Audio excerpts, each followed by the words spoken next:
For the third reading this morning, I've chosen some quotations from Meister Eckhart. Meister Eckhart was a German theologian mystic who lived between 1260 and 1328. He was a Dominican, and he got in a lot of trouble for his teachings. So there was a kind of witch hunt going out against him by the Franciscans. There was always tremendous rivalry between the Franciscans and the Dominicans. They were both founded almost at the same time, one by Francis of Assisi and the other by St. Dominic.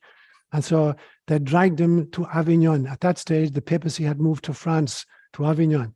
And so the Pope at the time was about to hold a heresy trial, John the 22nd.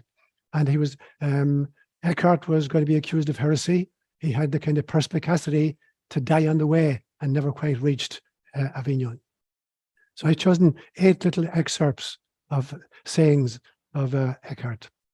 Number 1, the most important hour is always the present. The most significant person is precisely the one sitting across from you right now. The most necessary work is always love. Number 2, if the only prayer you ever say in your entire life is thank you, it will be enough.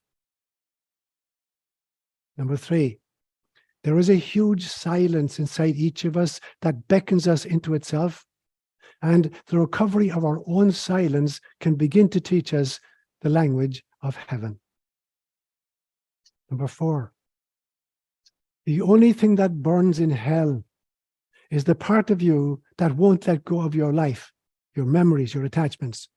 They burn them all away. But they're not punishing you, they're freeing your soul. If you're frightened of dying and you're holding on, you'll see devils tearing your life away.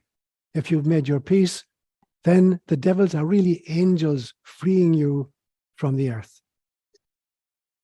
Number 5, what good is it to me that Mary gave birth to the Son of God 1400 years ago, and I do not also give birth to the Son of God in my time and in my culture? We are all meant to be mothers of God. God is always needing to be born. Number 6, be a beginner every single morning.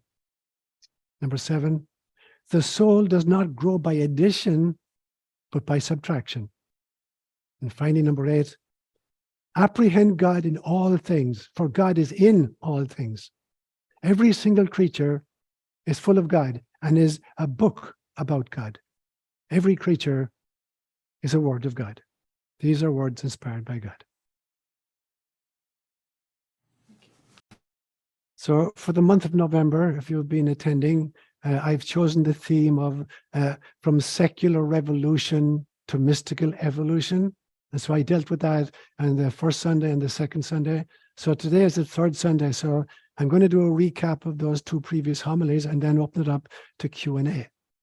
And so to briefly recap, I talked about 4 great secular revolutions of the last 500 years. The first one, beginning in 1543, is called the Scientific Revolution, and it goes basically from 1543 to about 1687. And it begins with a kind of a heretical notion in astronomy by Copernicus. Up to 1543, we believed in a geocentric universe, that the Earth was the center of the entire cosmos and everything revolved about it. And it was obvious. You could see the sun rising and setting and the moon rising and setting. So the belief system was that we were in a geocentric system, a system based upon planet Earth. And then Copernicus in 1543 declared that we lived actually in a heliocentric system, that the sun was the center around which the planets were revolving.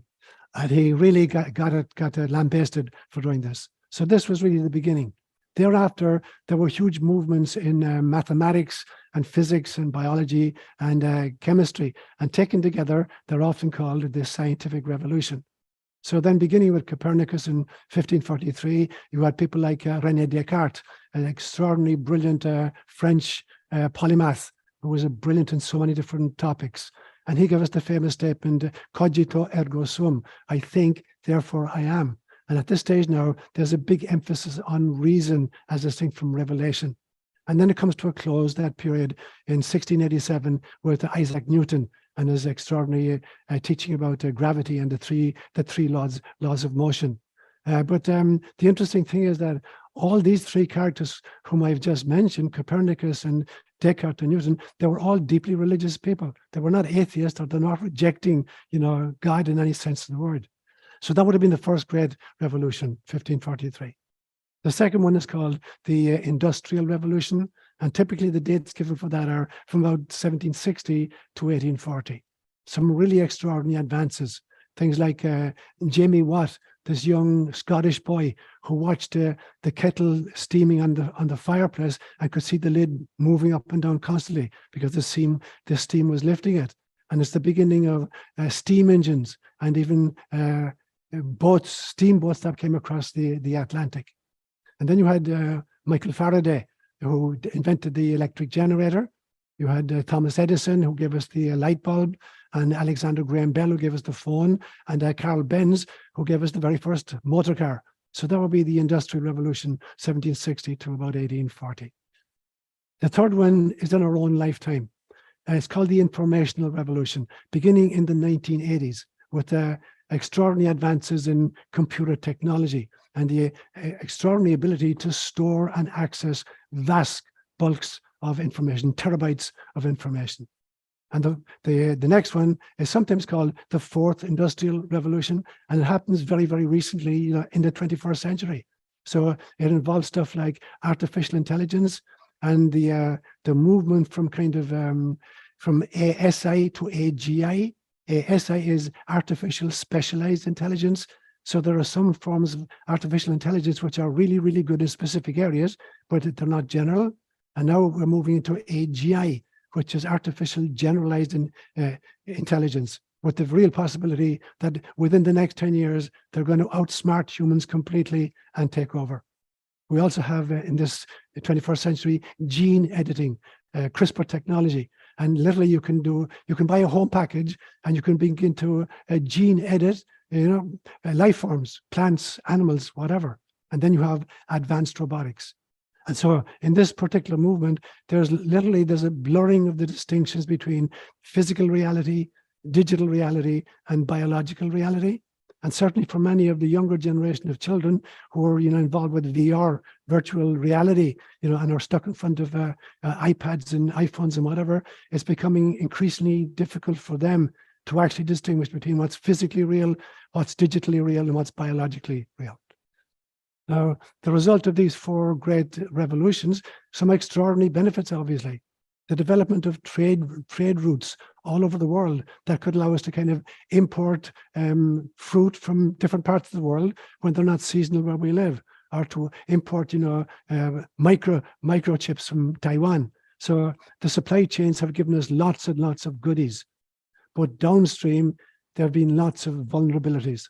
And the problem is that, we tend to only measure the parameters that show the benefits of these revolutions, and we ignore the global costs, particularly to indigenous peoples, to animal species, and to our pollinators. About 13 different animal species go extinct every single day. And as well as that, you see the downstream, I'm not intending to pun here, the downstream kind of vulnerabilities in our air quality, in our rivers, our lakes, our oceans, our forests, and our foods. So now we're beginning to pay the price for these extraordinary developments, because there's a big difference between science and conscience. And it's interesting, conscience actually in Latin, conscientia, means that which goes along with science. Unfortunately, our science is way, way ahead of our consciousness and our conscience. So if you can invent something, invent it, and then worry later about the downstream effects of it. So that's been the problem, with these great advances. Now, it's led to a kind of a battle, in what I call a battle between science and the soul, that I'm going to say goes through about 5 particular stages chronologically. And so initially, religion is the basis of all science. And so people are depending, for their scientific knowledge on revelation, on the books of scripture of various, traditions. So it's the scriptural books that give us, our science initially. And so we get stuff like in the Judeo-Christian scriptures that, creation happens in 7 days, or that the world we live in, the universe we inhabit is geocentric. So that was the science, and that was the science that was given to us by a so-called revelation. So that would be the first stage. Religion is ruling the roost. The second stage would be religion begins to suppress, empirical science. So beginning with Galileo, they suppressed his findings. And so now religion is not only giving us science, it's suppressing the empirical sciences. That would be stage 2, in my opinion. Stage 3 then would be the separation of religion and science. And this is kind of attributed to René Descartes, who flourished between 1596 and 1650. This extraordinary, brilliant polymath, who came up with the statement, cogito ergo sum. I think, therefore I am. The proof of my existence is the fact that I can think. And he advocated that there be a split, in the scientific world between empirical science that was dealing with physical reality and religion that was dealing with metaphysical reality. So stage 3 is there's a separation, kind of an amiable separation between the two. The church taking responsibility for one, and science taking responsibility for the other. The fourth stage then, unfortunately, was the derision of religion by science. And this happens in the Age of Enlightenment between 1688 and 1789, the French Revolution. And now there's the total radical supremacy of reason. Anything that can't be kind of measured by our sensorium or by our instrumentation isn't real. And so only reason can put us in contact with reality. That would be stage 4, in my opinion. And then stage 5 would be the suppression of religion by science. Not just deriding it or kind of sneering at it, but actually suppressing it. And so you have a lot of great scientists who are interested in more esoteric topics like near-death experiences or psychic abilities, and that they can't get grants, they can't get tenure, and they can't get published in scientific journals. And so it's the era of scientific materialism, that the world is basically just a physical object, and that consciousness is an epiphenomenon generated by neuronal activity within the physical brain. I went on to talk about then my belief that we need 3 brand new revolutions, sacred revolutions. And in some instances, it's literally just harking back to previous understandings. And the 3 great spiritual revolutions I suggested would be, firstly, a monastic revolution, where it involves true reverence for the earth and for human labor. And secondly, a mystical revolution, so that we identify not with our egos, but we identify with our soul selves. And then thirdly, a Mariological revolution based around, in the Christian tradition, around the Mother of Jesus. And this involves the full integration of the truly feminine into the activities of planet Earth. And so I went through these last 3 in some detail, and I'll just do a recap of that for a few moments. Firstly, a renewed form of monasticism. And I want to just trace chronologically, where we find monasticism in the human community. Beginning with the oldest, in India. And so you basically had 2 forms of monasticism. You had hermits who lived in caves in Himalayas in total seclusion. And then you had the sadhus, who were kind of wandering holy men who walked around literally in the marketplaces, almost naked and painted and kind of crazy with God, in the sense of divine madness, it was sometimes called. So these are wandering sadhus that you can find in the marketplaces in India, and then the hermits who live in total seclusion. And there were 4 great kind of practices, many more than that, obviously, but 4 great yogas. And the first one is Jnana Yoga, which is the yoga of the mind, the path of the mind. And these are people for whom reason and the ability to think, gets them to the antechamber of the divine. And if I were to use a kind of a Christian example of that, it would be the kind of the Thomas Aquinas of the world, people with this extraordinary ability to think through, metaphysical issues. The second kind of yoga then would be Bhakti yoga, or devotional yoga. And basically it was devotion to a yogi of some kind. And this would be like Francis of Assisi and his devotion to Jesus. Then you had the third form, which was called Raja Yoga. It's the path of meditation, of going so deeply inside, that you meet your own soul self and you meet God. And this would be like a Teresa of Avila character. And then the fourth kind was karmic yoga.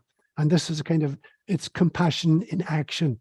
Somebody, you know, who they're not just internalizing their dialogue with God, but they're acting it out in the world. And these would be like Mother Teresa figures of our own time. So that'll be the oldest system, in my opinion, the Indian mysticism. The next one chronologically for me would be in Israel, the Essenes, who flourished between the 2nd century BCE and the 1st century CE. And these were a great community based in Qumran, near the Dead Sea.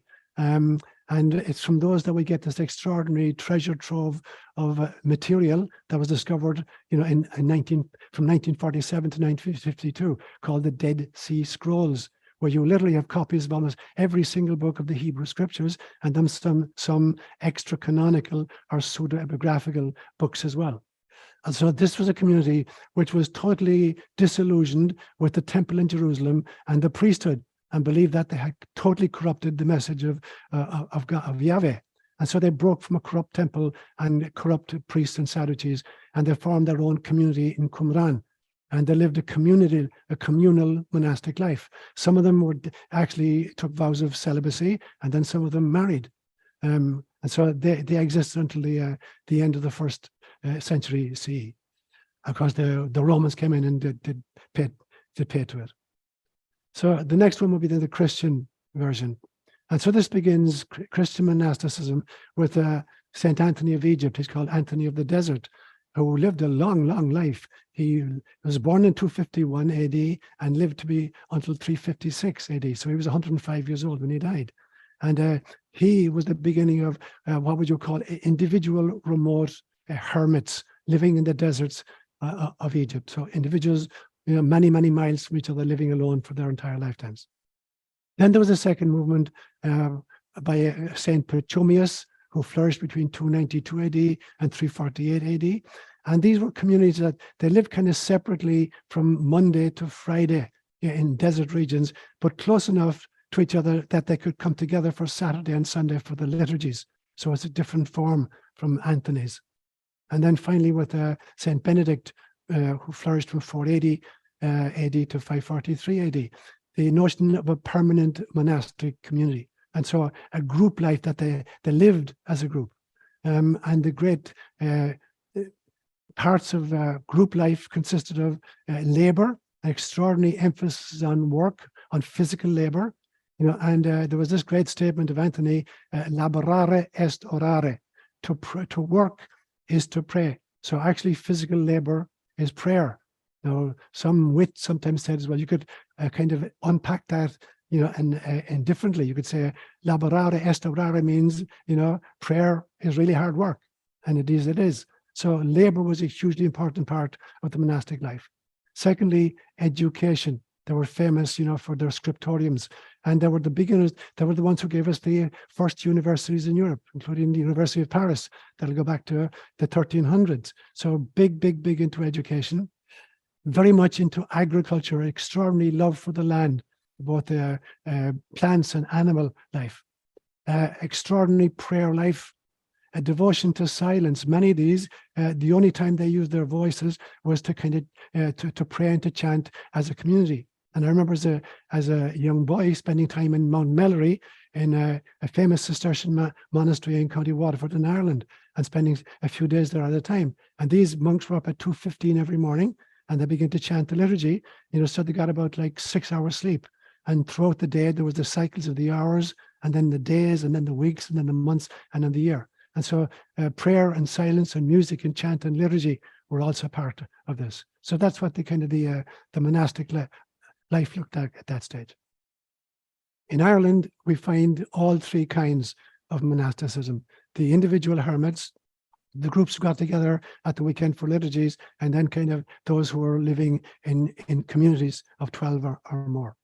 So up to about 1100 of the Common Era AD, you know, the church in Ireland was not based on the Roman model of parishes and dioceses. It was based around hermits or abbots who lived in very remote areas. And I said to you that in Gaelic, the word kill, which is spelled Cill in Gaelic, you know, can mean a church or a graveyard. And you find it in many Irish place names like Kilkenny or Killarney or Kiltegan, where I lived in the seminary.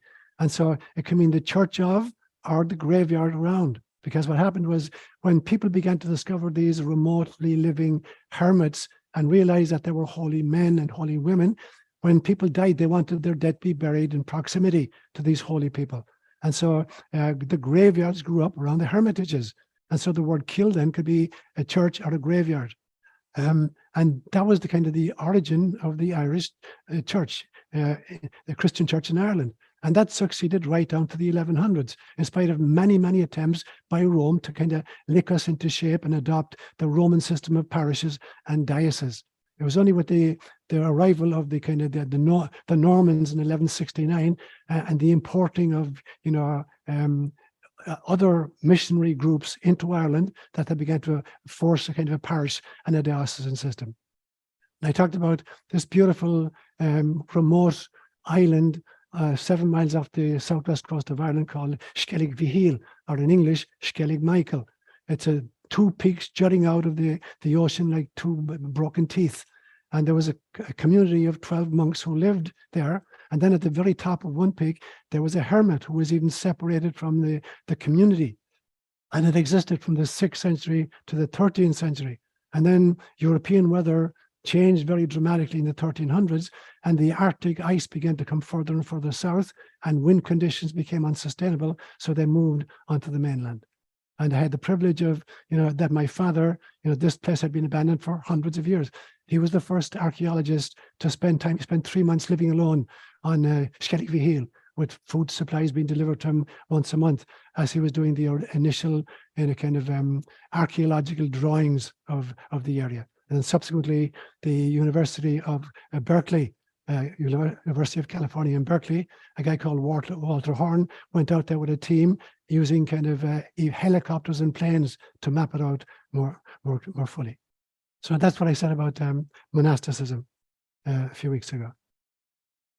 Then last week I talked about mysticism. And for me, I think mysticism is predicated on the notion of the self as an immortal soul and its relationship to God.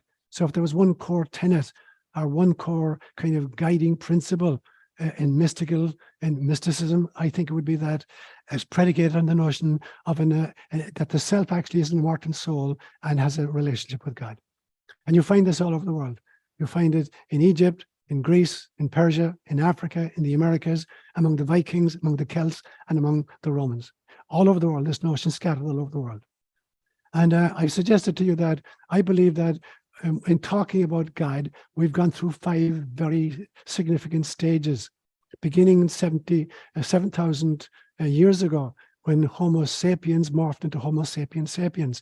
So thinking people became people with language abilities. They could articulate verbally. And so the first stage I call the era of the theologians, where people were speaking about God, or more correctly, about the gods, because there were many gods. They wanted to know, where did they live? You know, where did we come from? Are they responsible for? And when we die, where do we go? So theology is talking about God. Then the second stage was, I call it the year of the priests. It's speaking to God, or to the gods. So now the theologians have told us who God is, or who the gods are. Now the priests take over, and they're going to create kind of prayers and rituals in order to address and talk to these gods and ask for favors from these gods. The third stage I call the language of the era of the prophets. And now these are people who are not speaking about God or even to God. They purport to speak on behalf of God, that God has sent them down to us to teach us what God wants us to know. So that would be the era of the prophets. The fourth era then I would call the era of the mystics. They don't speak about God or to God or on behalf of God. They speak as God, because they realize at the core of their being that there is only God. And the readings I picked this morning illustrate that beautifully from Meister Eckhart, that everything that exists is a book of God. Everything that exists is God, as I would say, God in drag. And then the fifth stage is the stage of non-dual mysticism. The non-dual mystics don't speak at all. They live in a kind of a radical, blissful silence.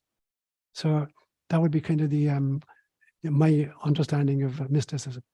Hinduism then has its version of that. I think actually it's the most insightful of all the mystical traditions. So we have the Vedas, which teach us about Hindu ritual, and then the Upanishads, which are kind of commentaries on the Vedas, which teaches about the spirituality and the philosophy and the mysticism behind the rituals. And this was an oral tradition for thousands of years. And then it was begun to be written around 800 BCE. And it's based on this notion of the immortal self and the notion of self-realization with a capital S. And self-realization really means that we're in union with Brahma, that there is only Brahma, there is only source. And if we don't have that realization, then we get stuck in the illusion that only the physical world is real. And then we have to come back again and again and again and reincarnate until we learn finally that only God exists. The Greeks had the same notion. You had Socrates and Plato both believing in the pre-existence of the soul and rebirth. So they believed the soul existed before incarnation and then after incarnation. And so we were reborn. In Christian theology, it's only infinite in one direction. Christian theology teaches there is no such thing as a pre-existing soul. God creates, God sees a couple having love, and there's an embryo, has been created. God creates a brand new soul and infuses it to that zygote, and then from there on, it's immortal. So it's a one-sided infinity. Whereas for Socrates and Plato and for the Hindus, it is there is a pre-existence. The soul is immortal in both directions. So for the Greeks, then, there's the immortal body and there's the immaterial, immortal soul. And then when you come to the Christian notion, this mystical notion, you have this really famous statements in John's Gospel. They're called the I am statements by Jesus at the Last Supper, the last 24 hours of his life, where he says, I am the way, I am the truth, I am the life. I am in the Father, and you are in me. So he's not claiming this as unique. He's saying that is how it is. The Father is in me, I'm in the Father, you're in me, I'm in you, you're in the Father. So there's nothing which is not in source. And he talks about being compassionate, being womb-like, exactly as Meister Eckhart said this morning. Of what use to me is it that my Savior was born of a virgin 1400 years ago, if he's not born again in my times and in my culture? Every single one of us is meant to be the mother of God. God is always wanting to be born, according to Meister Eckhart. So that's kind of the Christian notion. So you have great exemplars then of that. Francis of Assisi, Meister Eckhart, Teresa of Avila, John of the Cross, Ignatius of Loyola. A bit later on, you have Emanuel Swedenborg in 18th century Swede, who had mystical experiences about death and about the afterlife. And then another brilliant mystic called Rudolf Steiner, who flourished between 1861 and 1925. And then you look at the Celts and their notion of mystical theology. So in Ireland, when the Christian faith came to Ireland, it got absorbed into pre-Christian Celtic spirituality. And Celtic spirituality was based not on dogma, but on mysticism. It stressed God's love, not his wrath. And there's this tremendous difference of opinion between a Celtic scholar around the year 400 called Pelagius and Augustine. Augustine was teaching original sin. Pelagius was teaching original blessing. And of course, Pelagius got branded heresy by the Pope at the time for this teaching. Now, it's interesting to me that Celtic Christianity survived. And I don't mean Roman Catholic Christianity, I mean Celtic spirituality, Celtic Christianity managed to survive in Ireland right up to the time that I was a child and maybe hopefully beyond. And it had to survive the following kinds of vicissitudes. It had to survive Roman Catholicism, this imposed system of dioceses, and parishes that Rome tried to impose in Ireland. It survived that. It survived the depredations of the Vikings beginning in 795 AD. It survived the Norman invasion of 1169.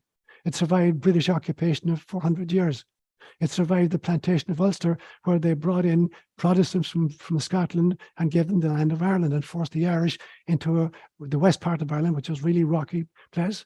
It survived various forms of kind of Protestantism. It survived the penal laws of the 1700s and the early 1800s, when it was illegal to be a Catholic and when priests were killed on sight. It survived the Great Famine of 1845 to 1847, and it survived mass emigration. The population of Ireland went from 8 million people to 4 million people in about 10 years around the time of the famine, through death and through emigration. And so in some senses, when I look back at my own kind of Celtic spirituality, it feels that it's a little bit like Tibet, it's a little bit like Judaism, and it's a little bit like the Native American Indian. The kind of the Celtic diaspora, I believe, may well prove to be an antidote to a soulless materialistic science that desecrates nature as mere resources, and as an antidote to a heartless fundamentalist religion that reduces awe at the mystery to fear of the dogma. It feels to me that, you know, that still burns within the Celtic spiritual soul, and hopefully it will become the leaven that will change the kind of the religion of our times. Then, in chronological order, you had this beautiful movement in medieval Judaism, and they're hit on consciousness, and they believe that, you know, there are 5 levels of it. Hinduism talks about 7 levels. Judaism talks about 5 levels. So the first level is the individual essence which survives death, and they call it nefesh, which is kind of the soul of the physical body. The second level is the integrating essence, and they call that ruach, which means spirit. And then there's the collective essence of many souls, which they call neshama, and that's literally the breath of God. And the fourth level, it transcends both the individual and transcends the collective, and they call it chaya, the life force. And it's from this that we get the name of our first mother. In Eve in Hebrew is chava, from chaya, which is the life force itself.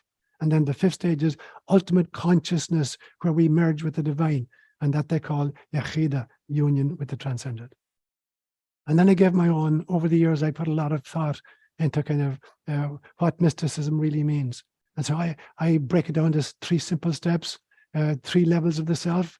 There is the role self. I'm playing the role of an Irish guy called Sean O'Leary in this incarnation, but that is not who I am. There is an unborn, undying part called my soul self, which is a kind of comes directly from God. And then there's my source self, when I manage finally to kind of go back into the origin. So I've invented terms like spirits and spacesuits, that these are basically just spacesuits in which our spirits reside. I talked about souls on safari, that planet Earth literally is just a kind of it's a safari that souls undergo. I talked about being bite-sized bits of God, and I talked about that we're holographic fractals of source, a hologram being that which contains the totality of itself and every one of its component parts, and the fractal being an image that repeats that in infinite number of scales, so that we are literally, every one of us is a fractal, a holographic fractal of God itself. I put a lot of work over the last few months into talking about the journey of forgetting, devolution, coming from identification with source down to identification with the ego. And the return journey, I call it the journey of remembering, where we start the return journey back towards God. Now, I really believe that through mysticism, it incorporates, but it transcends science. And so if you're watching a movie, science is dealing with the images on the screen. It'll tell you exactly how many frames per second are being shown, and what the size of the screen is, what the colors on the screen are. So science is dealing with the images that are projected onto the screen. Mysticism deals with the originals before the videos were even made. So that's the big, they're complementary aspects. And I see that for both, they both use the kind of the scientific method. In your typical scientific inquiry, you know, there's the following stages. The first one, in your chosen field of interest, you make observations, then you collect data, then you see if there's a pattern in your data. If you think there's a pattern, you create a hypothesis to explain the putative pattern. Then you test it empirically in your laboratory. If you get the right results, you ask somebody else to retest it to make sure it wasn't a statistical aberration. If it proves to be true in several laboratories, now you've established a principle in the field. And you put together a bunch of principles, and now you have a model of the field. But inevitably, new anomalous data present themselves, and now you have to try to tweak your model to accommodate the new anomalous data. But at some stage, the old model is insufficient completely. So you have to dismantle it and create a brand new model which can contain all of the old data and all of the new data. And as I say, we've done that twice in the 20th century, with relativity theory with Einstein, and then quantum mechanics in the 1920s. Now, in that process, I think the great teachers, for us, I believe, if we're interested in mysticism, the great teachers are nature, firstly, and then secondly, children, young children, particularly between the ages of 2 and 5. If we have the courage to join them in their games, not patronizingly, but realizing that they're moving in and out seamlessly between different dimensions and interacting with energies and entities in those other dimensions. So we need to play and join in their games and hope that we can kind of hitch a ride on their imaginations and encounter those same energies. And the third great teacher, I believe, is having the courage to examine history's great screw-ups. Where did we go wrong? Where with those 4 secular revolutions have we gone wrong? Where has science gotten ahead of con-science? And I define the Holy Spirit then, who was in charge of this entire episode. For me, the Holy Spirit is the divine womb in which embryonic Christ consciousness is marinated in the amniotic fluid of pure love. And that's the womb we live in right now. Unfortunately, most of us are unaware of it. And then finally, I talked about Mariology, a kind of veneration of Mary. And I said that in the 1200s, particularly in Europe, God the Father had become a distant, demanding deity, and Jesus himself had become a judge, deciding who gets to heaven and who gets to hell. And so Christians in Europe particularly are crying out for some kind of a compassionate entity to whom they can appeal. And it was Mary, the compassionate mother. Now, I said to you that in my experience that the ideas about Mary in Ireland were on a spectrum. One end of the spectrum was that Mary tells Jesus what to do. She rules the roost in heaven, like she did at the wedding feast of Cana. And another position was that she's an intermediary. And there's this Latin phrase, ad Jesum per Mariam, to Jesus through Mary, that she's some kind of an intercessor or an intermediary.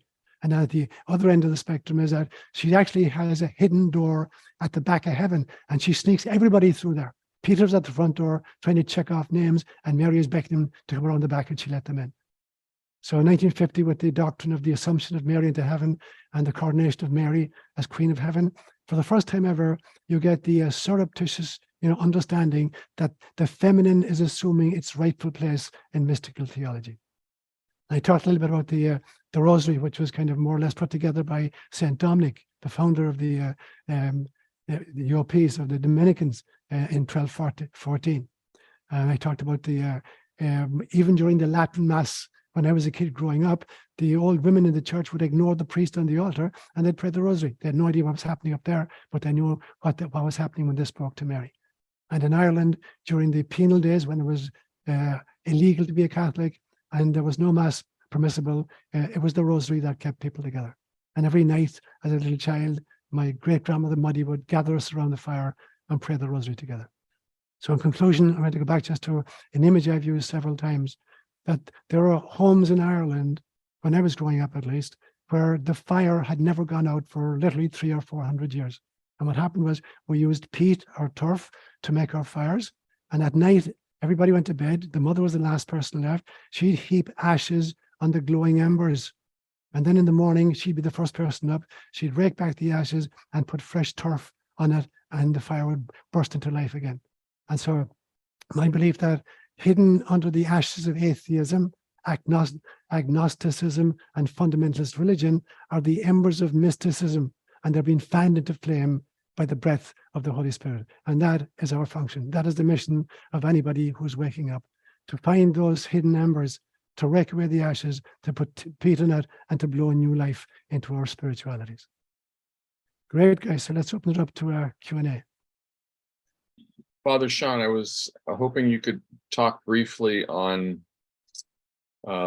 it seems to me anyway that the information revolution is sort of depersonalizing and desocializing us, which is kind of the opposite intention of religion and mysticism, since we're basically here to help and love others. Otherwise, God would have given us each our own planet to develop on. Right. And then second, quantum physics seems to be a mystical reunion of science and religion. Could you talk about that? Yeah, Brent, two great questions. And so obviously the computer technology was an extraordinary gift. So like everything that humans come up with, in some senses, the creativity of humans is enormous. It depends on the uses to which it's put. And so, for instance, you take a knife. A knife is really handy if you want to butter your bread. It's also very handy if you're trying to stab somebody and kill him. And so it's not so much the technology per se, it is the gap between science and conscience. And so they need to proceed apace to make sure that if we decide to create any form of technology, that we look very carefully, into what its uses will be and its abuses. So I think I'm even more concerned about it, not even the information age, but the one that we're in right now, which is called the fourth industrial revolution, which is gene editing and artificial intelligence, particularly AGI, artificial generalized intelligence, where they tell us that literally within 5 years, there will be artificial general intelligence will be far, far smarter than human beings. And that will be make decisions about our lives. Now, the question then becomes, is there anybody monitoring that system? Is there anybody monitoring the kind of the development and the creation of that technology? And if the technology is created, is there anybody capable of kind of holding the reins and deciding to what uses it could be put? And like all of the technologies, that started off really, really good. We developed fire 800,000 years ago, which is really good, for staying warm and cooking your food and protecting against wild animals if you're living out in the bush. But then we realized that you could use it to burn down the neighbor's village, and their granaries. We discovered like boats. We could travel on water, little canoes for the first time ever. And then now we have, aircraft carriers, and attack ships. We developed, it was about 1903, that the Wright brothers created the first heavier than air flight, And then by the beginning of the First World War, by 1915, 1916, we're using aircraft to bomb each other.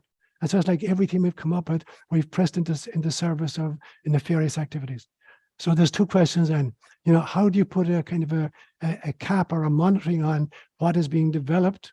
And secondly, how do you cap its usages? Because there'll always be kind of players who will paint outside the lines. So that's the first thing. So I am concerned that the depersonalization of computer technology, but more so of AI. No, it has its benefits. We're talking here today, a group of people who can't physically get together. We have people who attend from Tasmania, from the UK, from Scotland, from Canada, from Mexico, and from various parts of the States. So there are extraordinary benefits to it. But we don't seem to have developed the consciousness or the conscience yet to be able to decide what should be allowed to be actually developed and what uses can it be put to. So that's the big question there, Tom. That's really important. Your second question then on quantum mechanics, I totally agree with you. I mean, quantum mechanics beginning particularly with Max Planck around 1920, the realization that all that exists really is consciousness.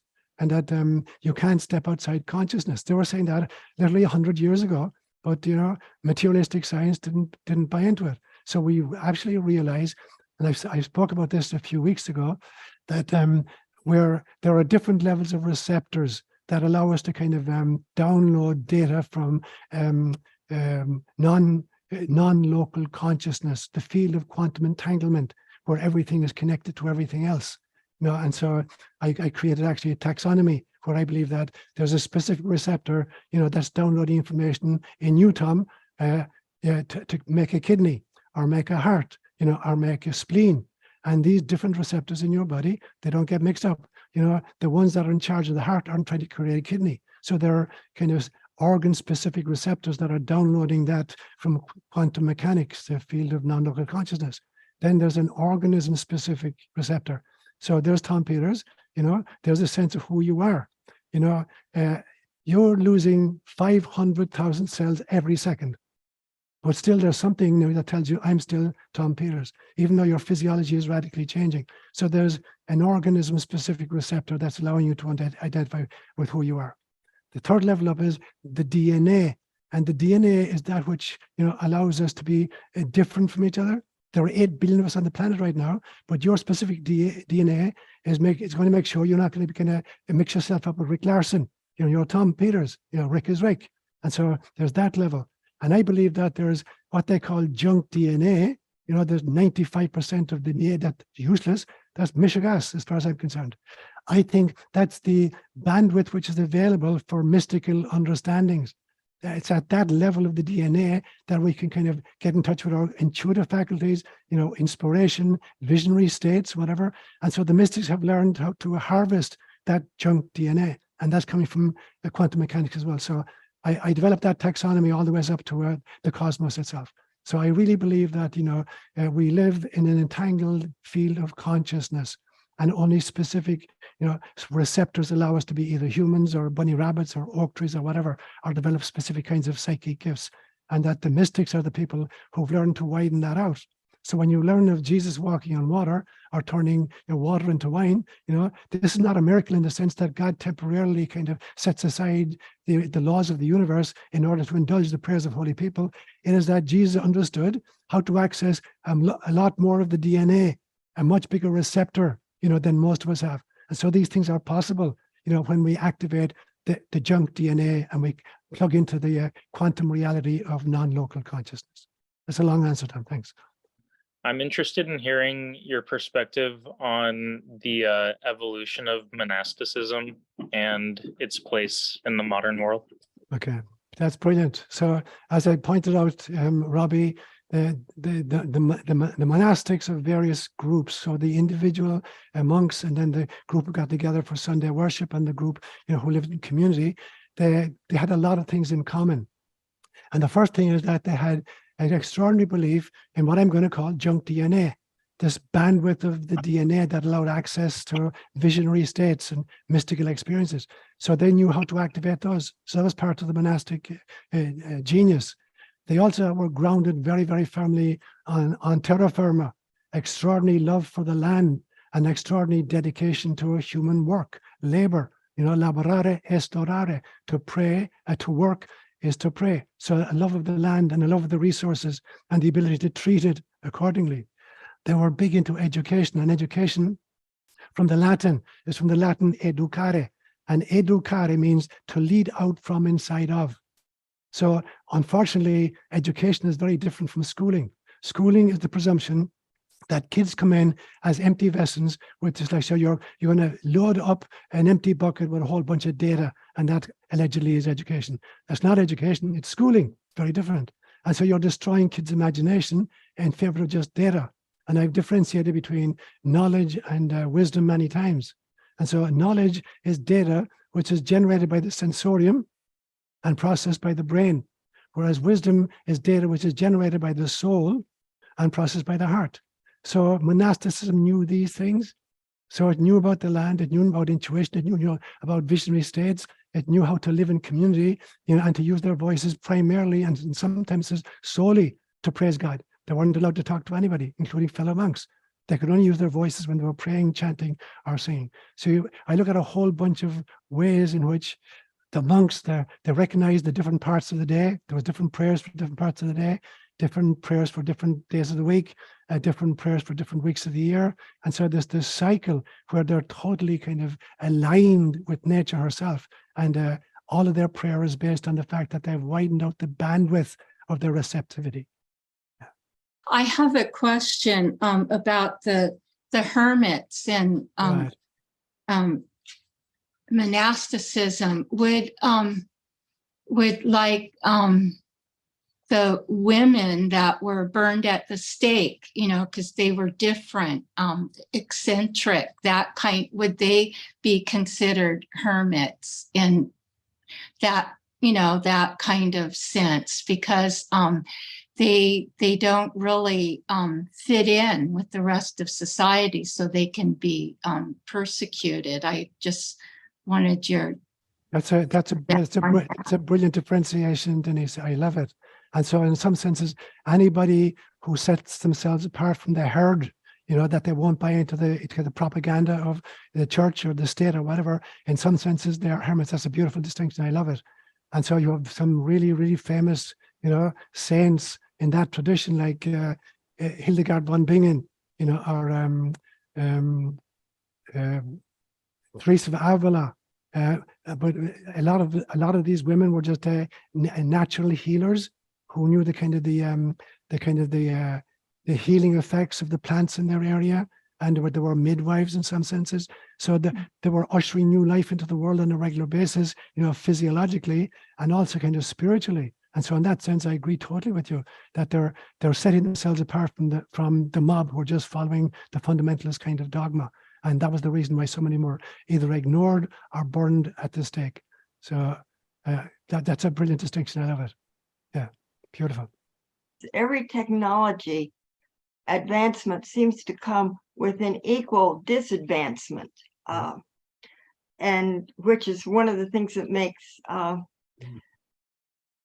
the current changes kind of frightening to me. And it makes me wonder if we'll end up going back to a really hard restart like Atlantis. And I guess the next one was,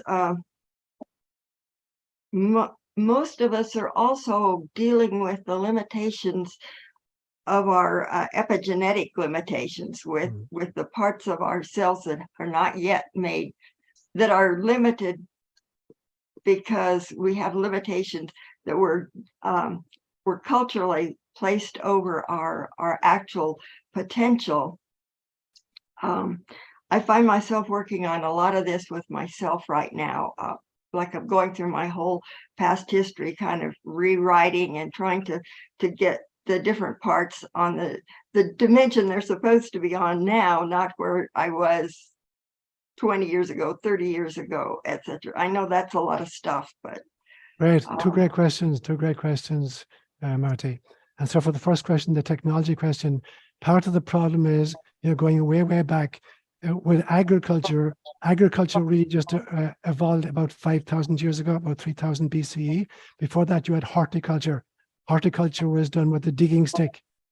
When you develop the ox-drawn, when we developed the ox-drawn plow, and at the same time, we developed ceramic potteries where we could store grain for long, long periods of time without water spoilage, or you got these big vases, you fill them with grains, and you put a bung on the top so rodents couldn't get in, so you could store huge amounts of foods and generate huge amounts of food. It's only at that stage that we have kind of the spare time to get interested in mathematics and philosophy and stuff like that. And also, it's the first time ever when women weren't equal producers. Now it was very difficult for a woman to drive an ox-drawn plow. So women now are confined to the home, and their job is procreation, and the male job, is growing foods. And unfortunately, at that stage, you could store so much food that some tyrant could get control of it. And then we create armies for the first time ever, and the tyrant deals out food to those who are willing to kind of accept his rule. And so now you've got this huge split where you get warfare entering on a regular basis, and part of the warfare was destroying the granaries of the enemies. So now you get a huge development, and from there on in, the people with the money to develop the technology are always interested in military applications, and so it's the same in our world right now. In our country right now, over 90% of the funding that goes into scientific research is coming from the Department of Defense and DARPA, people like that. And so they're interested in the military applications of a technology. And so they're going to fund anything that has military applications. So you get this totally skewed kind of version of modern research science, which is dedicated almost exclusively to weaponry. So that's a big problem with our technology right now. So it needs a total shift in consciousness. The second thing you mentioned then is epigenetics. I don't know if you've ever come across the work of Bruce Lipton. Yeah, extraordinary biochemist. So he was the first to really start pushing epigenetics on a regular way. So epigenetics is the environmental influences on the development of genes. And so he'll take a sample of genetic material of cells, identical cells from the same organism, and put them into two different petri dishes, and one of them is environmentally clued to become muscle cells, and the other to become bone cells. So depending on the environment in which he puts them, from the very, very same cells, you're going to get either muscle cells or bone cells or whatever. And so it's the environment that expresses the innate potential of the gene itself. And so it's not so much the genetic material as the epigenetic kind of language or expectation of it. The very same thing is true then philosophically and psychologically. It is the environment in which we bathe our minds that determine, our viewpoints and our reactions to world situations. So if we're constantly marinating in a warring mentality, that's who we become. If we're even on a kind of a neighborly basis, if my attitude towards my neighbor is that I'm always looking for ways to kind of best him, I'm creating a mindset which I'm looking out to create problems, for my neighbor. So we have to, if my default position is always, if I'm identified with my ego, my default position is always going to be cowardice and self-concern. If my default position is my soul self, then if my understanding, my identification is my soul self, I know I am a fractal of God, then my default position in a crisis is compassion, and service to others. And so we have to make sure, what can we change here? Epigenetically, we can change our mindset and our soul set. So what is your identification? When you say, Shanti, or you say Robert, or you say, Nancy, what do you mean by that? What's your self-identification? Is it an ego? Is it a physical body? Is it a profession? Is it relationships you're in? Or is it your soul self? And what is your kind of default position on what your mission is? Is it like survival, making as much money as you can, becoming famous? Or is it to kind of wake the world up to its Buddha nature? And so we have to be really, really careful. What do we feed? What we feed our souls and ourselves, that's the epigenetics that's going to create the outcome. So 2 great questions. Thanks, Marty. Sean, you were talking about how Celtic Christianity can be the antidote Yes. to what is going on in our world now. And my comment is that you have brought this from the very beginning to our country, to our community, to everyone by you carry it with you. Those of you who haven't met Sean in person don't understand that he's different than everybody else, and you carry this Celtic Christianity as an example to all of us. And I just want to say thank you and point that out to you, that you have that for us. And I really appreciate, I think that's what our whole community is based on, is this point of view. So thank you for bringing it to us.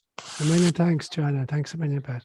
So I'm reminded of the old Sufi story about a guy who was living on the border of, I'm going to say, Pakistan and Afghanistan. And every month he'd take donkeys across the border, and the border patrol would check the donkeys to see if he was smuggling stuff. And he'd go across, and then come back again a few weeks later. Every single month he'd do this. And they were totally convinced he was smuggling, but they could never figure out. They'd look at the donkey's ears, his mouth, lift his tail. They could never find what he was smuggling. So he retired at some stage. And some years later, one of the border patrol guys met him, by chance. He said, I'm not part of the border control anymore. I was always fascinated. We knew you were smuggling something, but we could never figure out what it was. What were you smuggling? And the guy said, donkeys. And so that's my mission. Yeah. I've been trying to smuggle Celtic spirituality into Palo Alto. This is just my experience. Somebody said, for all the different periods that we go through, there's such a negative impact. And you said we focus on only the positive and not the negative of each of the phases that we've been going through as a planet.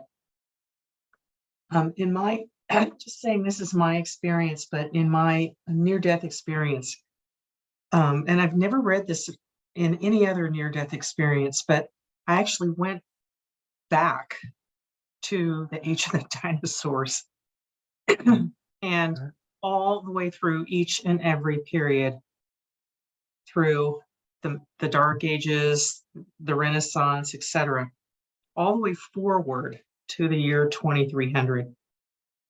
And in my experience, what I saw was the planet actually healed itself. Yes. Yes. And there were, I don't even think I saw people, but if there were people, the planet was far less populated. And I think we're seeing that now with all the issues with fertility and all the problems that we have caused with plastics and all of the we're poisoning ourselves basically. And the planet actually, I'm not going to say it rebounds, but it was lush and green, and I guess in that way you could say it rebounded. And I didn't see any buildings. I didn't see any grand cities. I didn't really see any people per se, but this incredibly lush environment. And I do think that there are forces that are so much, we think that we rule the planet. It's not that way It's not that way at all. We're here for a split second, and things move on despite what we do to it. We're here and we're gone. So I just offer that up as my insight or my experience, and it's just my experience. That's all I can say. I'm just putting it out there. That's beautiful, Chris. So I have a belief system. I've spoken about it many times, that just as the human being has 7 different levels of self. There's the physical body, there's the etheric body, there's the astral body, the mental body, the psychic body, Atman and Brahman. I believe that the planet also has 7 different bodies. So the most basic one is the physiosphere, the rock, the 3rd rock from the sun. Then the second level is atmosphere, which is literally the womb that the physiosphere created for itself in order to give birth to life. That's stage 2. The third one is the biosphere. Now it's generating life. Initially plant life, and then and fauna. There's a 4th level called the noosphere by Teilhard de Chardin, and that's the sheath of consciousness that surrounds the planet. And that's the stage we're in right now, and it's a very dangerous stage, because it's like traveling in the asteroid belt between the Earth and Mars. So we could get knocked out of position very easily. And so that's what we're developing. The sheath of consciousness is being kind of sidetracked and hijacked by artificial intelligence and by weaponry. But there are 3 stages beyond that. The 5th stage is, I call it the animasphere, which is the soul of the planet. And the next one is the pneumosphere, which is spirit itself, the spirit of the planet. And then finally, there's the Brahmosphere, that's to union with God. Now, I think that just like we do, we go through an incarnation, we learn our lessons, then we die, and then we reincarnate. And we bring back with us all the information and all the learning that we learned in previous incarnations. So in answer to your kind of beautiful vision in the near-death experience, it seems to me that, that the Earth, has 2 kind of escape mechanisms. The first one is just to evolve beyond the noosphere really quickly into an animosphere, or the second one is just to drop the physical body and reincarnate as planet Earth, but with a totally different kind of an energy, and is giving birth to very different conscious beings, whether they're human or post-human. And so, I think that was a beautiful vision you had, Chris. Sean, there's been a lot of conversation, or at least in my circles, about the year 2030. Right. Now, I see it as a positive year because unsustainable systems will not survive. Mm-hmm. And so I see it as a positive change as we become more awakened. But please, may I have your take on the year 2030? That's the second time this week I've been asked that very question, Rick. I did an interview on Tuesday with Paul Check. It's the second interview I've done with him. And he presented the very same thing. Where do I think we'll be in 2030? Now, it's a significant date, mainly because, the tyrannical World Economic Forum, and the United Nations and, WHO have plans in place for that very date, for a kind of a significant movements in kind of the transhumanist agenda. And so part of it, it seems to me, is our weather control right now. The chemtrails are getting disastrous for the last few days up here, which are denying us sunlight. And we have to realize that there is more information beamed onto planet Earth in 5 minutes of sunlight than is contained in all of the archives and all of the libraries on planet Earth right now. So I think that it is sunlight, the information embedded in light, that's responsible for our evolution on planet Earth. So you cut that out and you're totally retarding our progress. And so that's one piece of agenda. So you look at what their ideas are around CRISPR technology, artificial, AGI, and they're literally, I said this many times, a vision I had about 10 years ago, that we're at a trifurcation point as Homo sapiens. It's going to be 3 branches. The first one I call Homo Sociopathicus, who are people dedicated to controlling the resources of the planet, including other human beings. And they're the tyrants, and they're in full display now, and they're showing their date. This is our date. This is when it's going to happen. So that's what's alerting us. The second group I call them Homo Artificialis, and they're the robots that are being created in the transhumanist agenda. You just take, put this thing in your brain or put this chip in your hand or whatever. You'll be brighter. You'll speak several languages. You'll be a genius at mathematics or whatever. And the truth is, you're both hackable and controllable. That's the second group. And the third group is Homo Spiritualis. And they are people who are waking up. I had a dinner a few nights ago with a friend of mine who's a very skilled doctor. And in the course of the conversation, he asked me, do I think that people are just naive about the future? I said, there's a big difference between naive and woke. The naive people are just a danger to themselves. Woke people are a danger to all of us. And so this kind of 2030 is an agenda of the woke kind of a movement. And so they've given us a clue as to what the ramping up of the process is going to look like. So it means that we've got to increase our efforts. We have to wake up faster and faster and awake each other faster and faster. So we can see some kind of a finishing line. Now the question is, have you kept your best sprint for the last 100 yards? It's just 26.2 miles and you're now in the track, you're now in the field. You only have one more lap of the field to do before the tape is. Have you the kind of strength at this stage to make a burst and to reach the tape first? That for me is the 2030 invitation.